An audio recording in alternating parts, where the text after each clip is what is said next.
king is dead. Long live the king. So the British say.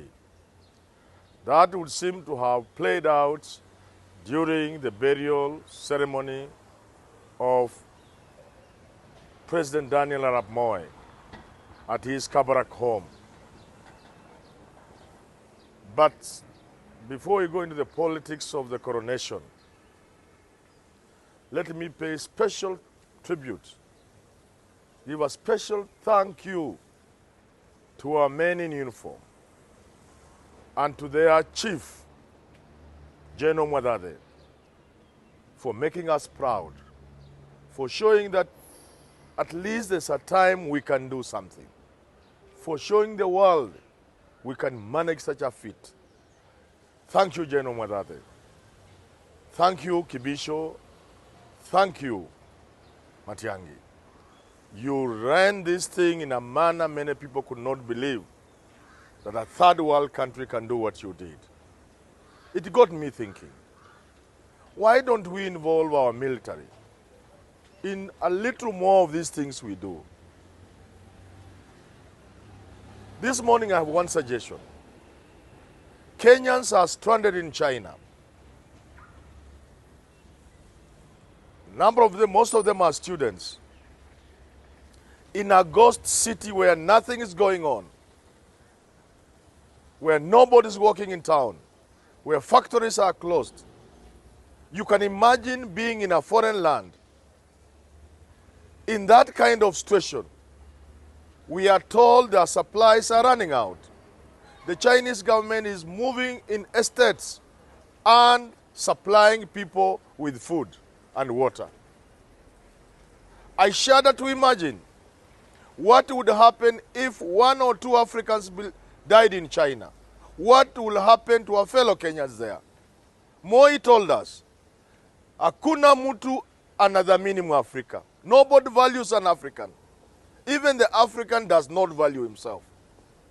So what would happen to our Kenyans in China? Should, God forbid, should 2, 3 of them die from this virus? What will the Chinese do to them? As I speak today, America is said to evacuate its citizens from a cruise ship where they have been quarantined. They are going to get them there. I am therefore suggesting we ask Matiangi and Kibicho and Mwadhade to sit down and using a team of medical doctors and nurses and other paramedics from the military, not from the civilian, not from Minister of Health, not from our hospitals, from the military. With all the logistics of the military, they are given a plane to go and evacuate Kenyans from China. I have the confidence that these people will indeed be evacuated if the military is involved. They could also use Kenyans who volunteered and went to serve in Liberia during, is it Liberia or somewhere, during the Ebola outbreak. They came back and I saw, one of them was my student, they claimed the government just forgot about them. We should have formed this as a special medical standby force so that in situations such as this, we would be using those kind of guys. We never use them. They are just there. Some of them had left their jobs. They are languishing in poverty unless something has happened of late. The last time I knew, they were complaining that government had left them. So if we gave Kibisho, Matiangi, and Mwadhade the responsibility to work with this team and medical team from the military, all they will need from us is a plane. And I can assure you our Kenyans will be evacuated. They will be quarantined there in some tent or somewhere, after which the military will bring back these people to Kenya, to their country. They will undergo further quarantine. They will be declared free, those who are free, and they will join their families. That is what we must do going forward. Where our military can work, let's give them an assignment to do, such as this one of evacuating our Kenyans from China. Now back to Kabarak. I say that was a coronation because the manner in which the baton was handed over to Gideon Moi was nothing but a coronation. I know there are those who have dismissed it. There are those who have said it was a family matter. To them, I ask them this. If it was a family matter, why was it not done after the ceremony? Somewhere in the Kabarak homestead, under a tree, when we have left. This was done, the timing was right, the occasion was that, and the message is symbolic, and it is clear that the intention is to make Gideon inherit Moi's kingdom. If you want to call it a kingdom, you can. You can call it anything else you want. Beginning with the Kalenjin nation. And this is how it is being played. It is being played in a manner to ask senior Kalenjin leaders and the entire Kalenjin community. If you loved Moi, Gideon is now Moi. If you appreciate the things Moi did for you, this is now Moi. If you remember and appreciate that if Moi had not come to power, all these big people, most of them would not be anywhere.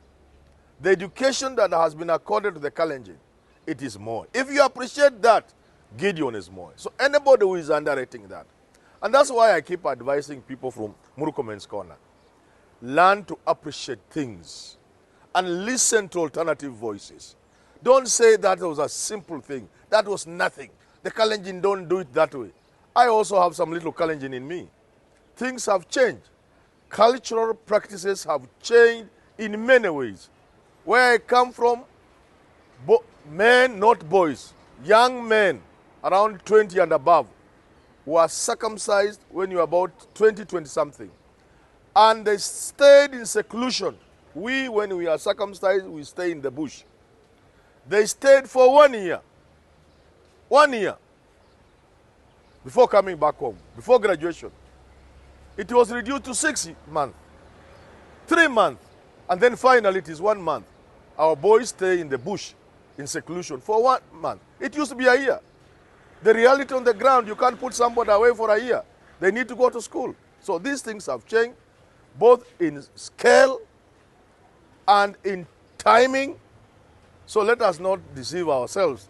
That was not a Kalenjin coronation. It could as well be, because many things have changed. Many things have changed. Many cultural practices have changed. What then is the next plan? The next plan there, after you have questioned the Kalenjin through this, why they would not want to appreciate Moi, why they would not want to say, thank you, Moi, you did a good thing by embracing Gideon. The next thing that is going to happen is Gideon Tipsiele Moi is most likely going, beginning from now, to activate his father's network, which have been lying idle. They have been dormant. And for William Samoei Ruto, your task is to ensure that the Kalenjin kingdom you control, because you are king of the Kalenjin. There is no doubt about that. 99.99% of the Kalenjin is behind you. Your task is to ensure, if you want to be president, that Gideon does not attack your generals and bring them out one by one, one by one.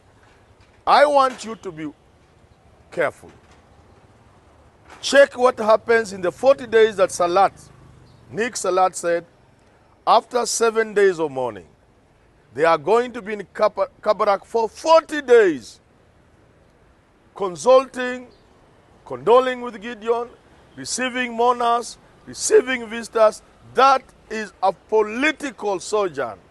That is a political arrangement. Witness the people who will go there.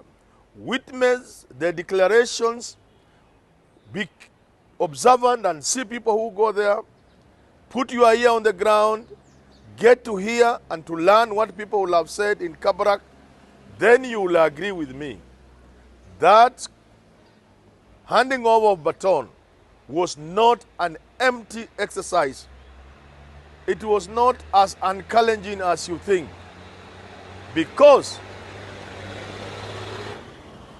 2021 will be the year of reckoning. The year when Gideon most likely will have activated his father's networks. The year when you'll witness the unbelievable. The year when you'll witness some people you never thought would desert you, William.